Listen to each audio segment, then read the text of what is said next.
दोस्तों, अभी तो असली मंजिल पाना बाकी है, अभी तो इरादों का इम्तिहान बाकी है, अभी तो मापी है मुट्ठी भर जमीन, अभी तो सारा आसमान बाकी है। इसी के साथ मैं हूं दिनेश यादव और एक बार फिर से आपका बहुत बहुत स्वागत है आपके अपने YouTube channel Spartans learning media पर। Today we will discuss about the azeotropic mixture. Let's start.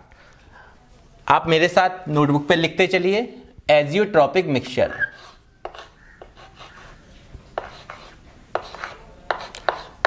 Azeotropes भी बोलते हैं इसको, एजियोट्रॉप्स या एजियोट्रॉपिक मिक्सचर, किसी भी नाम से पूछा जा सकता है।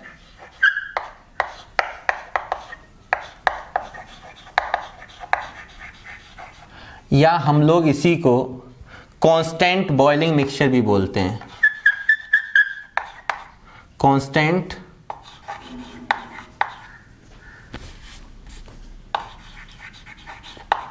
बॉइलिंग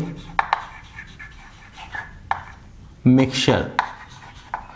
इन तीनों नाम में से किसी भी नाम से बोर्ड एग्जाम में आपको एजियोट्रॉप्स या एजियोट्रॉपिक मिक्सचर या कांस्टेंट बॉइलिंग मिक्सचर। अब एजियोट्रॉप्स जो है एक ग्रीक वर्ड है। एजियोट्रॉप्स एक ग्रीक वर्ड है विच मीन्स दैट, जिसका मतलब क्या होता है बेटा, means that boiling without change, boiling without change. Azeotrope एक ग्रीक वर्ड है जिसका मतलब होता है boiling without change. Azeotropic mixture की डेफिनेशन अपने पेपर्स में आ जाती कभी कभार, तो हम लोगों को किस तरीके से लिखना है, पहले डेफिनेशन को लिखते हैं फिर उसके बाद इसके बारे में समझते हैं। तो हम लोग डेफिनेशन को लिखेंगे, a binary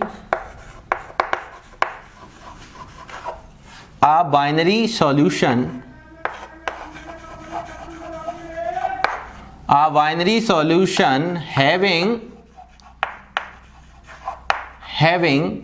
same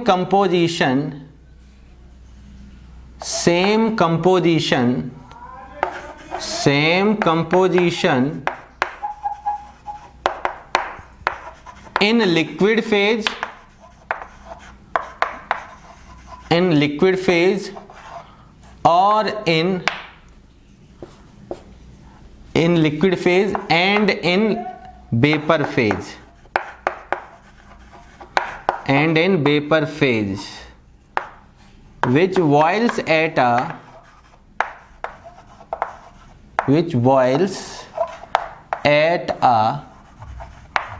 constant temperature,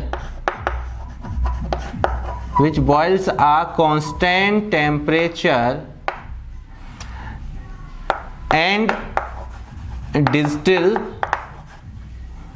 without change in composition.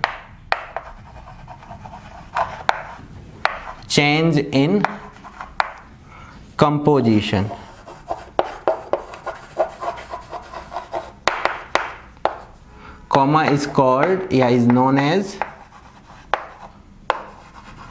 Azeotropes.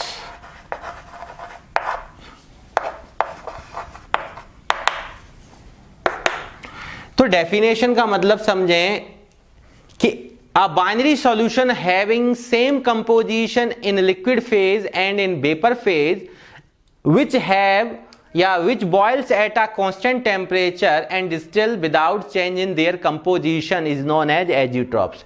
क्या मतलब है इस चीज के बारे में आप देखते हैं।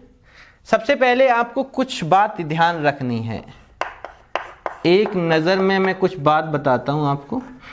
एक नज़र का मतलब खास पॉइंट। पहली बात ये कि ये आपका एक बाइनरी सॉल्यूशन होना चाहिए। बाइनरी सॉल्यूशन, आप बाइनरी मिक्सचर भी लिख सकते हैं, पर मिक्सचर के लिखते वक्त हम लोगों के दिमाग में केवल होमो हेट्रो दोनों जा सकता है, बट सॉल्यूशन आपका ऑलवेज होमोजीनियस मिक्सचर होता है। तो बाइनरी मिक्सचर भी लिखा हो तो मिक्सचर भी कैसा होगा, क्योंकि सॉल्यूशन की बात चल रही तो ये होमोजीनियस मिक्सचर होगा। तो बाइनरी सॉल्यूशन का मतलब ऐसा सॉल्यूशन जो अपने पास दो कंपोनेंट रखता हो, मतलब दो कंपोनेंट से मिलकर बना हो, जिसमें से एक सॉल्यूट और एक आपका कौन, सॉल्वेंट। इसके साथ साथ दूसरी बात आपको ध्यान रखनी, इनकी कंपोजिशन कैसी होती है, फिक्स्ड कंपोजिशन, एंड है फिक्स्ड कंपोजिशन। फिक्स्ड कंपोजिशन का क्या मतलब है वो भी आप समझ लें कि जैसे मेरे पास दो कंपोनेंट हैं ए और बी, तो मोल फ्रैक्शन जो ए का है वही मोल फ्रैक्शन बी का, समझना, मोल fraction of A in liquid phase, in liquid phase is equal to the mole fraction of same component A in vapor phase, in vapor phase। Sir इसका क्या मतलब है, मतलब कि मोल फ्रैक्शन ये ए का, ये भी मोल फ्रैक्शन ए का है, पर ये मोल फ्रैक्शन जो चाई से रिप्रेजेंट कर रहे हैं वो लिक्विड फेज के लिए कर रहे हैं, और जो बाई से रिप्रेजेंट कर रहे हैं वो वेपर फेज के लिए कर रहे हैं। तो ध्यान रखना यहाँ कंपोजिशन फिक्स्ड होती है, दैट मींस मोल फ्रैक्शन जो होता है लिक्विड फेज में जितना कंपोजिशन होगा उतना ही उसका वेपर फेज में होता है। अब दूसरे कंपोनेंट की अगर मैं बात करूं, दूसरे कंपोनेंट की, तो मैं यहां पे लिख सकता हूं इसी प्रकार similarly, mole fraction of B equal mole fraction of B. ये मोल फ्रैक्शन जो है वो किसको रिप्रेजेंट करता है, लिक्विड फेज को, और ये किसको रिप्रेजेंट करता है, वेपर फेज को। तो ध्यान रखना है यहां पे कि जो दो कंपोनेंट हैं उनकी कंपोजिशन सेम होनी चाहिए, दैट मींस जो मोल फ्रैक्शन होगा, मोल fraction of a component in liquid phase is equal to the mole fraction of that component in vapor phase। मतलब कि उसी कंपोनेंट की मोल फ्रैक्शन लिक्विड फेज और वेपर फेज में ली जाएगी, पर दोनों कैसी होनी चाहिए, सेम। वैसे ही नेक्स्ट बी कंपोनेंट की, तो ये दोनों कंपोनेंट की जो कंपोजिशन लिक्विड और वेपर फेज में कैसी है, सेम है, इसलिए फिक्स्ड कंपोजिशन। और इसके साथ साथ हमें क्या बात ध्यान रखनी है, समझ ले, यहां पे एक पॉइंट ध्यान रखना है, अगर इनकी कंपोजिशन सेम है तो इसका मतलब, और ये बॉयल्स किस पर होते हैं, boils at constant temperature, boils at constant temperature. और इसके साथ साथ आपको और क्या ध्यान रखना है कि ये अगर इनकी कंपोजिशन सेम है, that means fractional distillation is not possible, fractional distillation is not possible।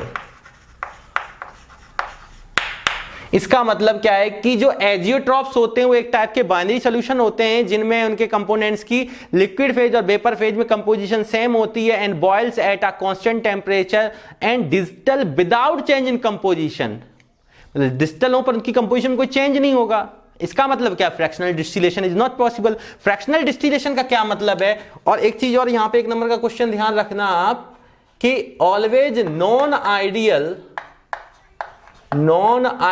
Solution forms azeotropes.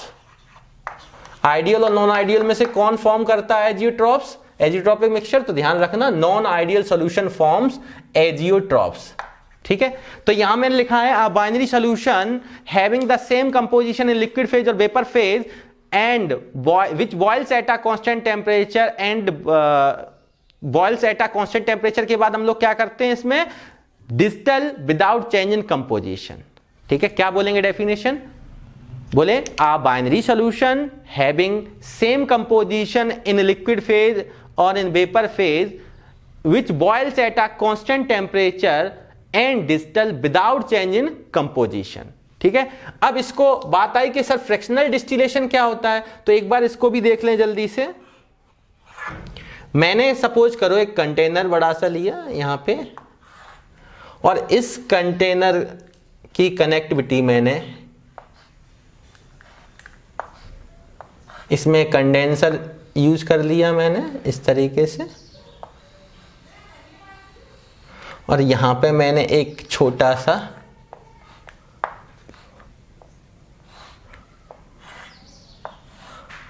Flask बनाया।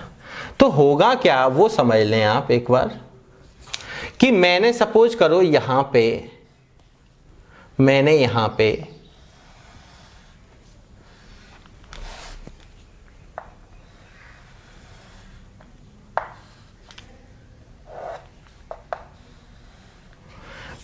क्या किया कि यहां पे दो लिक्विड लिए। सपोज करो एक मैंने वाटर लिया और एक HCl लिया, दो कंपोनेंट लिए, ठीक है। दोनों वॉलेटाइल लिक्विड हैं, दोनों कैसे हैं, वॉलेटाइल लिक्विड हैं। बात समझना, वॉलेटाइल लिक्विड है तो दोनों की वेपर बननी पॉसिबल है। अब हुआ यूं कि हम जो वाटर होता है उसका जो बॉयल्स होने वाला टेम्परेचर वो कितने पे बॉयल्स होता है, 373 केल्विन पे, मतलब 100 डिग्री सेल्सियस या केल्विन में लेंगे, और ये होता है 188 केल्विन। कितने पर, 188 केल्विन। अब मैंने किसी बर्नर की हेल्प से मैंने क्या किया, इसको मैंने हीट देना स्टार्ट किया, ठीक है, मैंने इसको हीट देना स्टार्ट किया। अब जैसे ही मैं इसको हीट दूंगा तो आप मेरे को बताइए जो ये लिक्विड्स हैं, ठीक है, इनकी सरफेस पे क्या होगा, लिक्विड मॉलिक्यूल्स होंगे दोनों के। तो आप बताइए मैंने जैसे जैसे टेम्परेचर बढ़ाया तो सबसे पहले कौन सा टेम्परेचर आएगा, 188। तो 188 पे कौन किसकी वेपर बनना पॉसिबल है, HCl की। तो इसकी वेपर बनना स्टार्ट होगी, HCl की, और वेपर बन के ये कंडेंसर की हेल्प से कंडेंस्ड होती हुई ठंडाती हुई ये कहां पे कलेक्ट हो जाएगी, इस फ्लास्क में। तो ये वेपर फेज, इसकी वेपर फेज में कलेक्ट हो गया, इसकी वेपर कलेक्ट हो गई। अब बात आई ये सेपरेट आउट हो सके हैं कब, जब हम दोनों का क्या है, बॉइलिंग पॉइंट डिफर है। तो इसका मतलब है यहां पे फ्रैक्शनल, ये अगर इनकी वेपर सेपरेट आउट करके हमने इनको अलग कर दिया लिक्विड्स को, तो this process is called fractional distillation. पर खास कंडीशन इसमें क्या ध्यान रखनी है कि mole fraction of HCl in liquid phase, ध्यान रखना मेरे भाई, ठीक है, और mole fraction of HCl, mole fraction of HCl in liquid phase और mole fraction of HCl in vapour phase. यहां पे ध्यान रखना, मोल फ्रैक्शन मैंने HCl का लिया लिक्विड फेज में और मोल फ्रैक्शन HCl का ही लिया वेपर फेज में, डज नॉट इक्विवेलेंट, या ये इक्वल नहीं होनी चाहिए, शुड नॉट इक्वल। यहां पे डिस्टिलेशन पॉसिबल नहीं था तो वहां कंपोजिशन सेम थी। यहां डिस्टिलेशन पॉसिबल तभी होगा जब इनकी कंपोजिशन कैसी होगी, लिक्विड और वेपर फेज में डिफर होगी। इसी तरीके से आप किसके लिए बात कर सकते हो, वाटर के लिए, लिक्विड फेज और इन वेपर फेज। अब बात आई, सपोज करो मैंने HCl को लिया और HCl का मैंने 0.2 मोल लिया, यहां पे मैंने 20% HCl है। अगर 20% HCl है तो मोल फ्रैक्शन मैंने सपोज करो 0.2 लिया, तो 0.2 तो बकाया। अब बात इसमें नहीं है, दोनों की अगर दोनों कंपोनेंट की मोल फ्रैक्शन अगर मैं लिक्विड फेज में देखूं तो HCl लिक्विड फेज में अगर 0.2 है तो बताओ वाटर लिक्विड फेज में कितना होगा, ये लिक्विड है और ये वेपर है। तो आपको पता है कि टोटल सम दोनों का कितना होता है, 1 होता है, तो 1 में से माइनस कर दो तो ये कितना आ जाए, 0.8। अब बात आई यहां पे कि HCl का अगर मान लो वेपर फेज में अगर मान लो ये 0.4 है मोल फ्रैक्शन कंपोजिशन, तो बताओ रिमेनिंग 1 में से माइनस कर दोगे 0.6 आएगा। तो आप यहां पे चेक कीजिए कि लिक्विड फेज में HCl और लिक्विड फेज में आपका वाटर, दोनों की कंपोजिशन यहां कैसी है, टोटल सम 1 है, यहां भी टोटल सम 1 है। बट लिक्विड फेज में वही कंपोनेंट जो मोल फ्रैक्शन रखता है और वेपर फेज में वही कंपोनेंट जो मोल फ्रैक्शन रखता है वो भी कैसा है, डिफर है। इसलिए अगर जब ये डिफर होंगे, mole fraction of the component in liquid phase does not equal to the mole fraction of that component is in vapour phase, तो आपका क्या होगा, fractional distillation is possible. Then fractional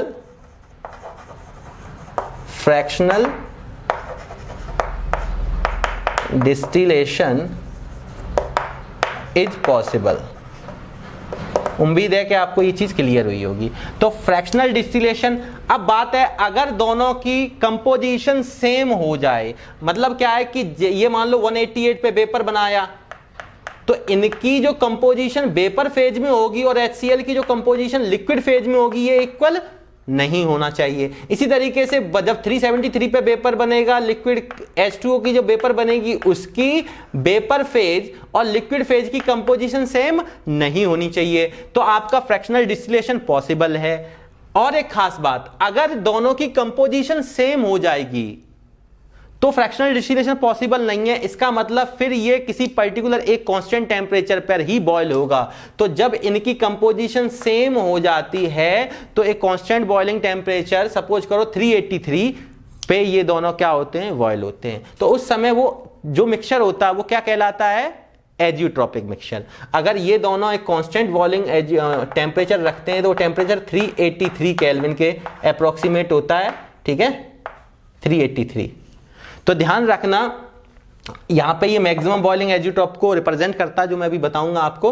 तो फ्रैक्शनल डिस्टिलेशन क्या था, जिसमें composition liquid phase और vapour phase में सेम नहीं होनी चाहिए, और अगर फ्रैक्शनल डिस्टिलेशन पॉसिबल नहीं है तो उनकी कंपोजिशन सेम होनी चाहिए लिक्विड और वेपर फेज में। तो ओवरऑल एजियोट्रॉप एक ग्रीक वर्ड है जिसका मतलब होता है boiling without change in composition. That means a binary solution having the same composition in liquid phase or vapor phase and which boils at a constant temperature and distill without change in composition is known as azeotrophs, which is also known as azeotropic mixture and it is also known as constant boiling mixture। तो हमने यहाँ पे important point जाने। Binary solution का मतलब एक solute एक solvent होना चाहिए, दैट मीन्स ऐसा सोल्यूशन दो कंपोनेंट रखता हो, इसके साथ साथ कांस्टेंट टेम्परेचर पे बॉयल होना चाहिए, उनकी कंपोजिशन फिक्स्ड होनी चाहिए, मतलब लिक्विड फेज और वेपर फेज में उसी कंपोनेंट, एक ही कंपोनेंट की कंपोजिशन लिक्विड और वेपर फेज में मस्ट बी सेम, ठीक है। अगर ये मान लो 0.2 है तो ये भी कैसा होना चाहिए, 0.2। समझ में आ रहा है? तो वहां पे क्या नहीं हो सकता है, फिर fractional distillation is not possible, ठीक है। उम्मीद है कि आपको ये चीज क्लियर हुई होगी। एक बार आप जल्दी से इसको स्क्रीनशॉट ले लें, फिर मैं इसके आगे बताता हूं। चलिए,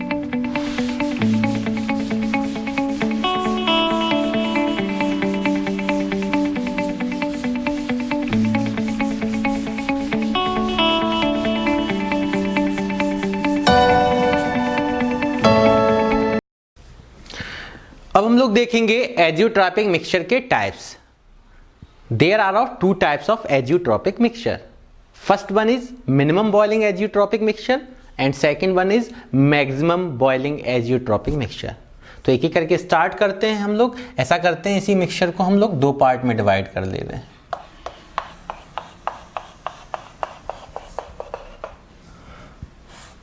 यहां पे आप लोग लिख सकते हैं, हम लोग क्या पढ़ने वाले हैं, देयर टाइप्स, या ऐसे लिख लो, azeotropic mixture there are of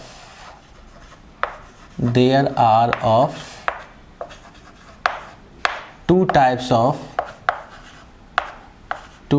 of azeotropic mixture.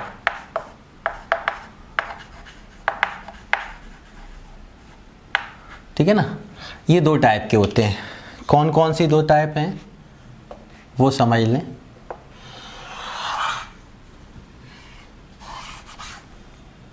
There are of two types of mixture.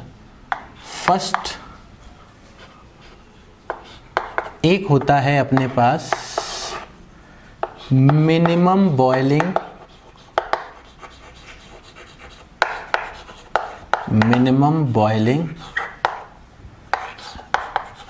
Azeotropic mixture, और दूसरा होता है मैक्सिमम बॉइलिंग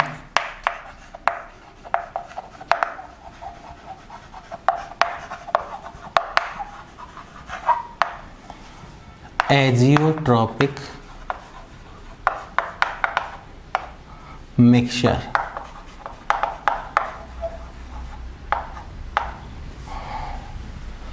मिनिमम और मैक्सिमम बॉइलिंग एजियोट्रॉपिक मिक्सचर, ये दो टाइप हैं। सबसे पहले हम एक एक करके पढ़ते हैं कि मिनिमम बॉइलिंग एजियोट्रॉपिक मिक्सचर को हम लोग डिफाइन कैसे करेंगे। तो देखें, लिख सकते हैं,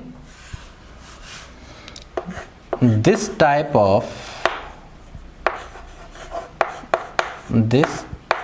type of azeotropic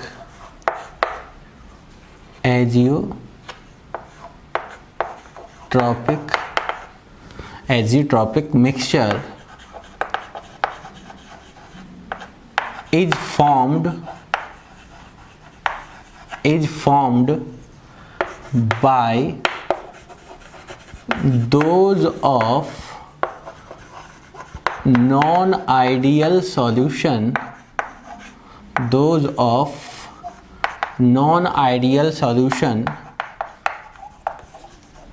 which shows positive deviation from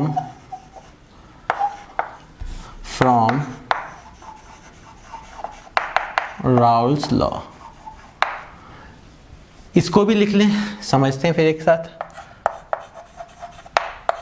this type of azeotropic mixture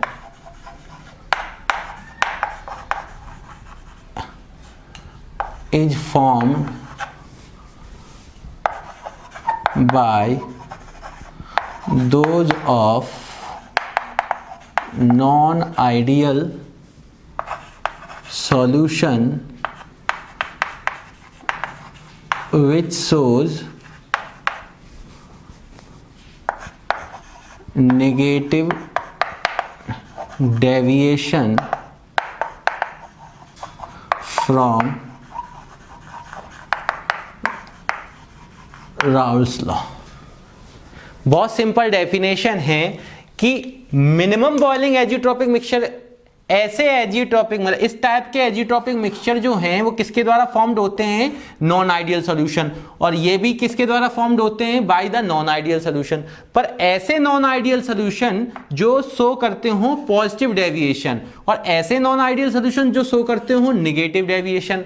तो ध्यान रखना, ऐसे नॉन आइडियल सॉल्यूशन जो नेगेटिव डेविएशन शो करते हैं तो मैक्सिमम बॉइलिंग एजियोट्रॉपिक मिक्सचर कहलाते हैं, और ऐसे नॉन आइडियल सॉल्यूशन जो पॉजिटिव डेविएशन शो करते हैं वो मिनिमम। अब आपको दिमाग में आ रहा होगा सर पॉजिटिव और मिनिमम, तो इस चीज को समझें आप, ठीक है। डेफिनेशन आप सिंपल है, दोनों में आप लैंग्वेज आप देखेंगे, this type of azeotropic mixture is formed by those of the non ideal solution. यहां तक दोनों में सेम है, विच सोज एक जगह पॉजिटिव लिख दिया, एक जगह नेगेटिव लिख दिया है। यहां पे अगर मिनिमम है तो पॉजिटिव, अगर मैक्सिमम है तो नेगेटिव, मतलब नेगेटिव डेविएशन वाले नॉन आइडियल सॉल्यूशन क्या फॉर्म करते हैं, नेगेटिव डेविएशन वाले हैं तो मैक्सिमम एजियोट्रॉपिक मिक्सचर, और अगर पॉजिटिव डेविएशन वाले नॉन आइडियल सॉल्यूशन है तो मिनिमम बॉइलिंग एजियोट्रॉपिक मिक्सचर को फॉर्म करते हैं।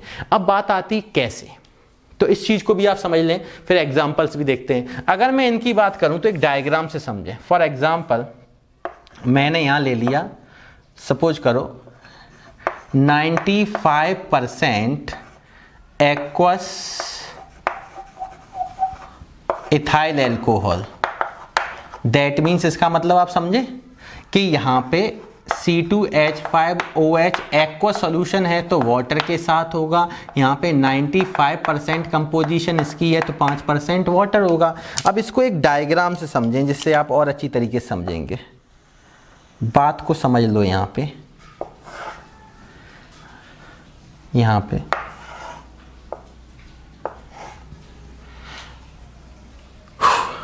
इसको थोड़ा सा हम लोग छोटा बनाते हैं क्योंकि जगह कम है और यहीं समझना है। यहाँ पे देखें एक बार कि हमारे पास इधर थोड़ा ज़्यादा स्पेस, यहाँ पे मैंने क्या लिया, समझना बहुत आराम से, कि हमारे पास यहाँ पे मोल फ्रैक्शन वाटर का लेंगे और इथाइल एल्कोहल का लेंगे, और यहाँ भी मोल फ्रैक्शन कंपोजिशन वाटर की लेंगे और इथाइल एल्कोहल की लेंगे। अब मान लो यहाँ पे वाटर 0 है और 100% इथाइल एल्कोहल है, और यहाँ पे वाटर की कंपोजिशन बढ़ गई 1 हो गई 100%, यहाँ इथाइल एल्कोहल 0। मैं बात कर रहा हूँ mole fraction versus vapour pressure के बीच में ग्राफ। अब ध्यान रखना, इधर वाटर की कंपोजिशन इंक्रीज हो रही, इधर इथाइल अल्कोहल की कंपोजिशन इंक्रीज हो रही। अगर मैं बात करूं नॉन आइडियल सोल्यूशन में पॉजिटिव डेविएशन की, तो सबसे पहले रिजल्टेंट आप कैसे बनाते थे, आपको ध्यान है, इस तरीके से। और अगर पॉजिटिव डेविएशन शो कर रहा है तो यहाँ पे ध्यान रखो कि यहाँ पे ये हमारे पास यहाँ पे प्योर वेपर प्रेशर किसकी है, इथाइल अल्कोहल की, यहाँ पे प्योर वेपर प्रेशर किसकी है, वाटर की। तो ध्यान रखना कि यहाँ पे पॉजिटिव डेविएशन ये शो करेगा। अब यहाँ पे अगर मैं पॉजिटिव डेविएशन है तो पॉजिटिव डेविएशन को हम लोग किस तरीके से दिखाते थे, देखो शुरुआत में वाटर कितना है कंपोजिशन 5%, जब यहाँ 0 से बढ़ेगा तो 5 कहीं यहाँ पे भी आए, यहाँ कहीं आएगा 5, फिर 10, फिर इस तरीके से 100% तक जाएगा। तो मैं मान ले रहा हूँ यहाँ 5% है, तो यहाँ तक ये इंक्रीज हुआ वाटर, ठीक है, यहाँ पे। और फिर इसके बाद ये इस तरीके से आपको पॉजिटिव डेविएशन आप पीछे बना चुके हैं नॉन आइडियल में, ठीक है। अब यहाँ पे आप ध्यान दें कि 5% मान लो ये सबसे मैक्सिमम यहाँ पे प्राप्त हुआ आपको, यहाँ पे। तो यहाँ पे हमारे पास ये क्या है, यहाँ पे कंपोजिशन। अब मैं इसी ग्राफ को ड्रॉ करना चाहूँगा, किसके रिस्पेक्ट में, मैं इसको ड्रॉ करना चाहूँगा टेम्परेचर और मोल फ्रैक्शन के रिस्पेक्ट में। तो ध्यान रखना आप लोग कि यहाँ पे जैसे ही मैं इसको ड्रॉ करूँगा तो यहाँ पे सबसे मैक्सिमम वेपर बन रही है, तो सबसे मिनिमम बॉइलिंग, क्योंकि वेपर प्रेशर और बॉइलिंग पॉइंट एक दूसरे के इन्वर्सली प्रोपोर्शनल होते हैं। ये हम लोग पीछे भी पढ़ के आए थे, बोलो पढ़ के आए थे। अब यहाँ से अगर मैं देखूँ इसमें, तो यहाँ पे मेरे पास कौन कौन है, वाटर का जो बॉइलिंग पॉइंट होता है, वाटर का बॉइलिंग पॉइंट कितना होता है 373 केल्विन, और इथाइल अल्कोहल का जो बॉइलिंग पॉइंट होता है वो कितना होता है 353 केल्विन, या मान लो ये एक्चुअल में होता है 351.5 केल्विन, ठीक है, ये इतना होता है। तो अब मैंने आपसे कहा कि यहाँ पे बॉइलिंग पॉइंट किसका कम है, इथाइल अल्कोहल का। तो इथाइल अल्कोहल का बॉइलिंग पॉइंट सपोज करो आपके पास ये है, और इसका कितना है 373 किसका है, ये आपके पास वाटर का। तो मैंने अगर डायग्राम यहाँ इस तरीके से बनाया कि यहाँ 351 से अगर 351.5 है, या मैं अप्रॉक्सीमेट ले रहा हूँ, चलो मान लो इसको मैं 353 ले रहा हूँ अप्रॉक्सीमेट, 351.15 होती, पर मैं समझाने के लिए ऐसे करके ले रहा हूँ, ठीक है। तो ये 353, यहाँ पे मैंने ये टेम्परेचर लिया है, वो कितना लिया 353 केल्विन। अब यहाँ से ये चीज़ किधर की ओर जाएगी, 373 की ओर आएगी। तो यहाँ पे ये वाटर का बॉइलिंग पॉइंट है 373 केल्विन, ठीक है। ये किसके लिए, वाटर के लिए। ये किसके लिए, इथाइल अल्कोहल के लिए। अब इन दोनों का एक कांस्टेंट बॉइलिंग पॉइंट होगा, जो कहाँ होगा, इसके मिनिमम, यहाँ पे सबसे मिनिमम अगर मोल कंपोज टेम्परेचर ये देखो मिनिमम में, तो ये वाला टेम्परेचर कहाँ पे मीट कर रहा है, यहाँ पे। तो ये जो हमारा पॉइंट होगा ये कांस्टेंट बॉइलिंग टेम्परेचर होगा। ये पॉइंट क्या होगा आपका, constant boiling mixture, constant boiling point है। अब ये कांस्टेंट बॉइलिंग पॉइंट एक्चुअली इस केस में कितना होता है 380, ये कितना है 353 है, तो ये 351 होता है। कितना होता है 351। मैं ऐसे एक एग्जांपल लेके चल रहा हूं आपके लिए एक्वा सॉल्यूशन ऑफ इथेनॉल का, क्योंकि aqua solution of ethanol represent the positive deviation. इसलिए पॉजिटिव डेविएशन शो करने के लिए पहले मैंने क्या किया, वेपर प्रेशर और मोल फ्रैक्शन में, आप लोग जानते हैं पॉजिटिव डेविएशन में।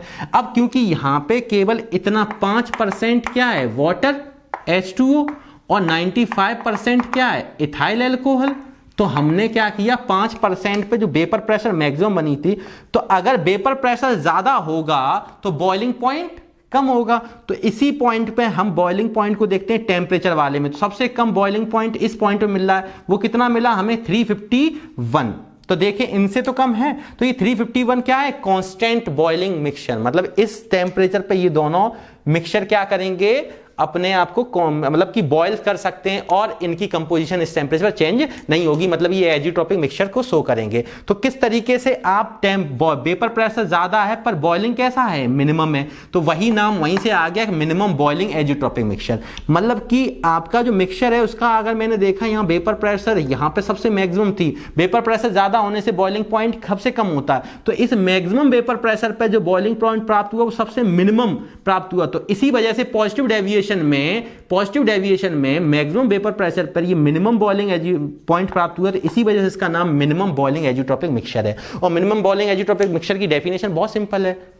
These are those type of azeotropic mixture which these are formed by the non-ideal solution which shows positive deviation। मतलब this type of azeotropic mixture formed by the non-ideal solution which shows positive deviation। आपने देखा positive deviation लिया हमने pressure, vapour pressure और mole fraction और temperature mole fraction में, तो जिस पे मैक्सिमम वेपर प्रेशर था तो मिनिमम बॉइलिंग पॉइंट देख लिया, तो ये टेम्परेचर जो है कांस्टेंट बॉइलिंग टेम्परेचर होगा किसके लिए, इस केस में। ठीक है, अगर मैं पैसे की बात करूंगा मोल फ्रैक्शन की, तो आप मोल फ्रैक्शन देख सकते हो। मोल फ्रैक्शन ऑफ वाटर कितना होगा, 5% का मतलब 5/100 0.05 हो जाएगा। अगर मैं मोल फ्रैक्शन की बात करूंगा इथेनॉल की, तो रिमेनिंग 1 माइनस कर देंगे तो 0.95 आ जाएगा। ठीक है, और ध्यान रखना लिक्विड फेज और वेपर फेज में अब क्या होता है, कभी कभी बुक में इस तरीके से भी दे दिया होगा आपको, इस तरीके से डिजाइन बनाते हुए, ये आपको ध्यान रखना, इस तरीके से, ये इस तरीके से। तो ये जरूरी नहीं कि आप इस तरीके से इसको डिजाइन में, लेकिन वो लिक्विड और वेपर की बात बताता है कि इधर की तरफ का जो लिक्विड फेज है ये वेपर फेज है, ये वेपर फेज है, ये लिक्विड फेज है। तो वो चीज आपको पता है कि लिक्विड की ये क्या बनेगी, वेपराइजेशन होने पे वेपर बनती है। तो सिंपल चीज यहां पे मैंने ये दिखाया है कि मैक्सिमम वेपर प्रेशर पे मिनिमम बॉइलिंग पॉइंट आ रहा है, इसलिए इसका नाम क्या हो जाता है, जो पॉजिटिव डेविएशन शो करते हैं उन पे मिनिमम बॉइलिंग पॉइंट होता है। ठीक है, इसीलिए इसका नाम मिनिमम बॉइलिंग है। अगर मैं इसी प्रकार से इसको देखूं तो एक बार जल्दी से, जो इसको नहीं समझ पाए वो इसको देख लें एक बार जल्दी से, कि मैंने यहां पे फॉर एग्जाम्पल एक एग्जाम्पल लिया, क्या लिया, 68% एक्वस नाइट्रिक एसिड। इसका मतलब आप समझ गए, इसका मतलब है कि यहाँ पे नाइट्रिक एसिड के साथ साथ वाटर की कंपोजिशन ली है। अब यहाँ पे अगर 68% नाइट्रिक है तो ऑब्वियसली 32% क्या होगा, मेरा रिमेनिंग वाटर होगा। तो अगर मैं यहाँ पे बात करूँ आपसे, क्या मोल फ्रैक्शन और वेपर प्रेशर में ग्राफ, तो आप मुझे बताइए इसी तरीके से मुझे क्या करना है यहाँ पे, इसी तरीके से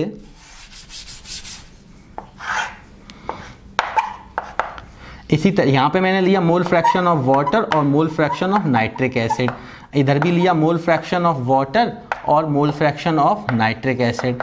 अब मेरे को बताइए यहाँ पे मान लो सपोज ये 0 कंपोजिशन, ये 100% है, ये 100%, ये 0, तो यहाँ प्योर वेपर प्रेशर वाटर की बनेगी, यहाँ प्योर वेपर प्रेशर किसकी बनेगी, नाइट्रिक एसिड की बनेगी। तो यहाँ पे ध्यान रखना रिजल्टेंट हमारा कैसे जाता था, ये जाता था। अब यहाँ पे आपको क्या है, निगेटिव डेविएशन करना है। तो निगेटिव डेविएशन आप किस तरीके से करते थे, इसमें 68% क्या है आपका नाइट्रिक एसिड, 32% क्या है वाटर। तो वाटर 0 से 1 की ओर जाएगा, तो इधर से इधर 32% लमसम मैंने मान लिया ये आया मेरे पास। तो यहां से आपको मिनिमम दिखाना है इस पॉइंट पे, तो आप इस पे मिनिमम ले जाएं और फिर उसके बाद इसको निगेटिव डेविएशन क्या होता था, जो लोअर टाइप से इस तरीके से आपने बनाया था रिजल्टेंट के नीचे। ठीक है, तो यहां पे ये वेपर प्रेशर है। अब बात हुई इसी टेम्परेचर और अगर मैं बात करूं मोल फ्रैक्शन में, तो अब क्या होगा, यहां पे ध्यान दें, यहां पे क्या होने वाला है, इस सबसे मिनिमम वाले पॉइंट पे, इस पे क्या होने वाला है, इस पे अगर मैं देखूं तो अगर वेपर प्रेशर कम है तो बॉइलिंग पॉइंट मैक्सिमम होगा कि नहीं होगा, होगा। तो इसीलिए इसका नाम मैक्सिमम आया। अब मैक्सिमम होगा तो कुछ इस तरीके से होगा, होता यूं है कि वाटर का तो टेम्परेचर आपको पता है 373 केल्विन होता है, बट नाइट्रिक एसिड का जो होता है वो 359 होता है केल्विन। और इनका जो रिजल्टेंट आता है constant boiling azeotropic mixture, constant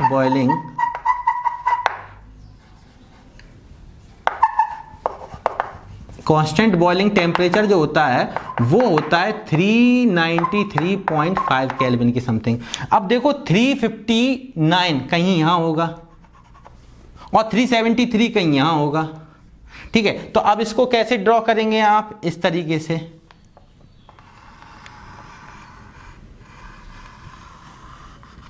तो आप यहां से देखें,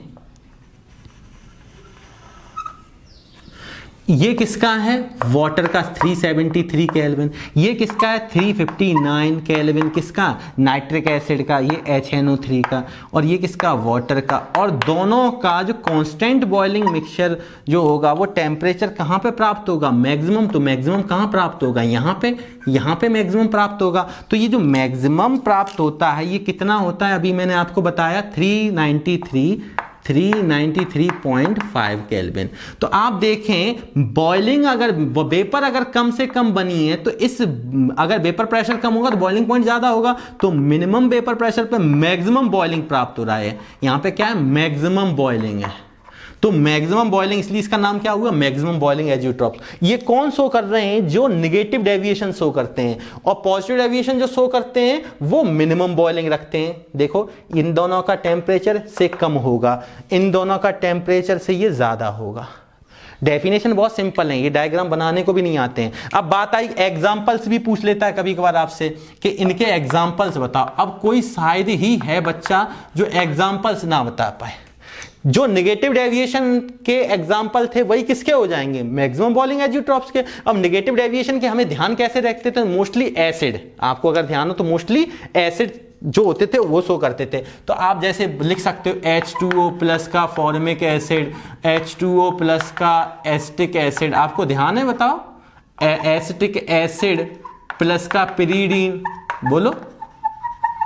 और भी थे एसीटोन प्लस का एनिलीन, आपने बहुत सारे पढ़ रखे थे, ठीक है, एसीटोन प्लस का क्लोरोफॉर्म। तो इस तरीके से आपने वहां पहचान मोस्टली एसिड वाली देखी थी, और एसीटोन एनिलीन और क्लोरोफॉर्म एसीटोन में ये हमने एक्सेप्शनल पढ़ रखे थे, ध्यान है। तो कोई भी एग्जांपल आप ध्यान रख सकते हैं जो पीछे हम लोगों ने पढ़ा था नेगेटिव। अब यहाँ पॉजिटिव डेविएशन में मिनिमम वाले के अगर मैं एग्जांपल लिखना चाहूँ तो मुझे बताओ, मिनिमम वाले के एग्जांपल अगर मैं लिखना चाहूँ तो क्या क्या दे सकते हैं। जैसे यहाँ पे मैंने इथेनॉल प्लस वाटर लिया, तो यहाँ मुझे या तो एल्कोहल प्राप्त होता था या कार्बन डाइसल्फाइड या कार्बन टेट्राक्लोराइड। तो बताओ, जैसे मैंने कहा आपसे एसीटोन प्लस का CH3OH, यस इसमें एल्कोहल है, ये क्या शो करेगा, पॉजिटिव डेविएशन, ये हो गया। और बताओ और क्या हो सकते हैं, क्लोरोफॉर्म प्लस का टॉयलिन, ये है, यस क्योंकि इसमें कार्बन टेट्राक्लोराइड आ गया। और बताओ और कौन कौन से हो सकते थे, मैंने आपको और क्या बताया था, एसीटोन प्लस मीथेनॉल हो गया। आप लिख सकते हो वाटर प्लस मीथेनॉल, जैसे यहां वाटर प्लस इथेनॉल है वैसे इसको भी लिख सकते हैं। और क्या लिख सकते हो, आप लिख सकते हो carbon tetrachloride and chloroform CHCl3, इसमें कार्बन टेट्राक्लोराइड है, लिख सकते हो। ऐसे ही आप लिख सकते हो एसीटोन प्लस कार्बन डाइसल्फाइड, वहां कार्बन डाइसल्फाइड है। तो एग्जांपल्स आप पॉजिटिव डेविएशन, जो नॉन आइडियल में पॉजिटिव डेविएशन के लिए एग्जांपल लिखे थे वो सभी एग्जांपल किसके हो जाएंगे, मिनिमम बॉइलिंग एजियोट्रॉप्स के। और जो लिखे थे नॉन आइडियल में नेगेटिव डेविएशन के लिए वो सभी एग्जांपल किसके हो जाएंगे, वहां मैंने जुगाड़ बता दी थी कि ये मोस्टली एसिड्स होंगे, इनमें मोस्टली आपके एल्कोहल, कार्बन डाइसल्फाइड और कार्बन टेट्राक्लोराइड होंगे। एक बार जल्दी से बताएं एजियोट्रॉपिक मिक्सचर क्या होता है। तो आपने क्या बताया था, एजियोट्रॉपिक मिक्सचर क्या होता है, a binary solution having the same composition in liquid और vapour phase and which boils at a constant temperature and distills without change in composition is known as azeotropic mixture, which is also known as azeotropic constant boiling mixture and azeotrops. Azeotropic is a Greek word which means that the क्या बोला था, boiling without change, ठीक है। इस तरीके से मैंने fractional distillation का मतलब भी बता दिया था क्या होता है, जहां पे कंपोजिशन सेम नहीं होती है। और यहाँ पे एजियोट्रॉपिक मिक्सचर में ध्यान रखना कंपोजिशन लिक्विड और वेपर फेज की सेम होती है। ये बाइनरी सॉल्यूशन होता है, मतलब एक सॉल्यूट एक सॉल्वेंट होता है आपका, ये बॉइल्स होता है कांस्टेंट टेम्परेचर पे, और fractional distillation is not possible. Fractional distillation का मतलब भी बताया था मैंने, कहा था there are of two types, minimum boiling azeotropic mixture, maximum boiling azeotropic mixture. Minimum boiling azeotropic mixture क्या होते हैं, this type of azeotropic mixture are formed by the non ideal solution which shows positive deviation. Maximum boiling azeotropic mixture होते हैं, this type of azeotropic mixture are formed by the non ideal solution which shows negative deviation. अगर negative deviation है तो maximum boiling azeotropes, अगर positive deviation है तो minimum boiling azeotrope, जो मैंने ग्राफ के द्वारा आपको अच्छे से समझाने की कोशिश की, ठीक है। एक बार आप स्क्रीनशॉट ले लें इसका जल्दी से, ठीक है। अब एजियोट्रॉपिक मिक्सचर हम लोगों ने कंप्लीट खत्म कर लिया है।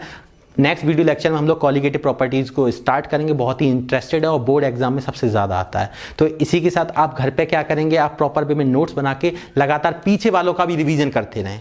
सॉल्यूशन अगर चल रहा है तो एक लेक्चर अगर डेली सॉल्यूशन का बना रहे हैं तो एक लेक्चर पीछे जो बन चुका है सॉलिड स्टेट का उसको भी रिवाइज करते रहें, आपके लिए ज़्यादा बेनिफिशियल होगा, ठीक है। इसी के साथ आप स्वस्थ रहें, पढ़ते रहें, घर पे रहें। जय हिंद, जय भारत, थैंक यू।